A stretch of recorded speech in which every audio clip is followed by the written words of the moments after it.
السلام علیکم ورحمۃ اللہ وبرکاتہ۔ محبوب پاک صاحب لولاک صلی اللہ علیہ وسلم کی حیات طیبہ میں مقام اور مرتبے اور شعبے الگ الگ نہیں تھے۔ صحابیت کا شرف اتنا بڑا شرف ہے کہ اس کو تقسیم نہیں کیا جا سکتا، وہ اتنا بسیط شرف ہے۔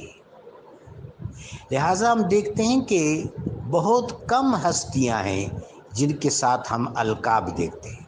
زیادہ القاب ہم امیر المومنین کے دیکھتے ہیں زبان حق ترجمان مصطفیٰ صلی اللہ علیہ وسلم پر۔ کبھی مولا المومنین، کبھی امیر المومنین، کبھی ناصر المومنین، کبھی ناظر المومنین، کبھی صدیق اکبر، کبھی فاروق اعظم، کبھی سیف من سیوف اللہ۔ یہ زیادہ القاب ہم زبان حق ترجمان پر سیدنا علی علیہ السلام کے دیکھتے ہیں۔ سیدنا ابو ذر غفاری رضی اللہ تعالیٰ عنہ کو مسیح الاسلام فرما دیا۔ سیدنا ابو ذر غفاری کو کہا کہ امت کے طور پر اٹھائے جاؤ گے۔ سیدنا ابو بکر صدیق کو عتیق کہا۔ سیدنا حضرت عبداللہ بن عباس کو خبر الامت کہا، سیدنا عبداللہ بن مسعود کو فقیہ الامت کہا۔ لیکن یہ القاب بڑے چند صحابہ کے ساتھ، بس شرف صحابیت ایک گلستان ہے، ایک چمنستان ہے۔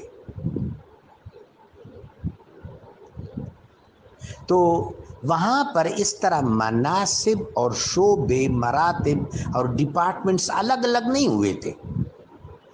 بعد میں پھر چیزیں جو ہیں وہ پروان چڑھتی گئیں، توسیع اختیار کرتی گئی، لہٰذا پھر انسٹیٹیوشنز کی سطح پر ان کو لانا ضروری ہو گیا تاکہ آسانی ہو۔ قرآن پاک میں ہدایت ہے، فَسَنُيَسِّرُكَ لِلْيُسْرَىٰ، یہ ہدایت بھی ہے، بشارت بھی ہے کہ ان قریب ہم تم کو آسانیوں کی طرف لائیں گے۔ یرید اللہ بکم الیسر ولا یرید بکم العسر۔ پھر کیا ہوا کہ بالکل اس طرح کی بات ہے کہ ایف اے تک جس طرح آدمی مختلف سبجیکٹس پڑھتا ہے، معاشرتی علوم بھی پڑھتا ہے، جغرافیہ بھی پڑھتا ہے، تمام چیزوں کے بارے میں فنڈامنٹل معلومات حاصل کر لیتا ہے، پھر ایف اے کے بعد بی اے میں بھی چلو کچھ ہوتا ہے، لیکن اس کے بعد پھر آپ پی ایچ ڈی میں جب جاتے ہیں تو تخصص ہوتا ہے، ایک ہی ٹاپک پر ساری توجہ انڈیلنی ہوتی ہے۔ پھر ایسا ہوا کہ فنڈامنٹلی متکلمین کیا صوفیاء نہیں ہیں؟ امام طحافی رحمۃ اللہ علیہ صوفی ہیں، حالانکہ وہ متکلم ہیں۔ امام ابو حنیفہ رحمۃ اللہ علیہ فقیہ کے طور پر معروف ہیں، لیکن وہ صوفی بھی ہیں۔ حضرت علی بن عثمان حجویری رحمہ اللہ تعالیٰ نے ان کا شمار صوفیاء میں کیا ہے۔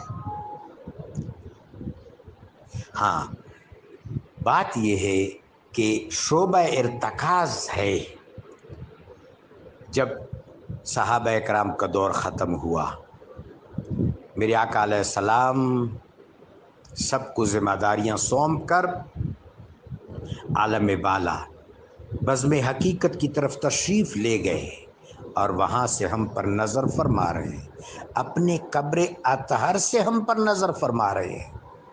النبی اولا بالمؤمنین من انفسہم، اللہ اس آیت کا ہمیں حظ عطا فرما دے، مٹھاس اور مزہ عطا فرما دے۔ پھر یہ جتنی بھی شعبے ہیں سب مبارک۔ متکلمین نے اعتقادات پر گفتگو کی ہے، توجیحات پر گفتگو کی ہے، فقہاء نے مسائل پر کمال فن کا مظاہرہ کیا ہے، محدثین نے گلستانے چمن ستانے حدیث کی خوشبویات کو محفوظ کیا ہے، مورخین نے اپنا کام کیا ہے۔ صوفیاء کرام جو ہے ان کی مثال خوشبو کی طرح ہے کہ جس جسم پر یہ خوشبو لگی ہے وہ جسم معطر ہے۔ تصوف اسلام کی روح ہے، روح اور روح رواں ہے۔ اللہ تبارک و تعالی ہمیں اس کا ذوق عطا فرمائے۔ ہاں، شعبے یہ سارے مبارک ہیں۔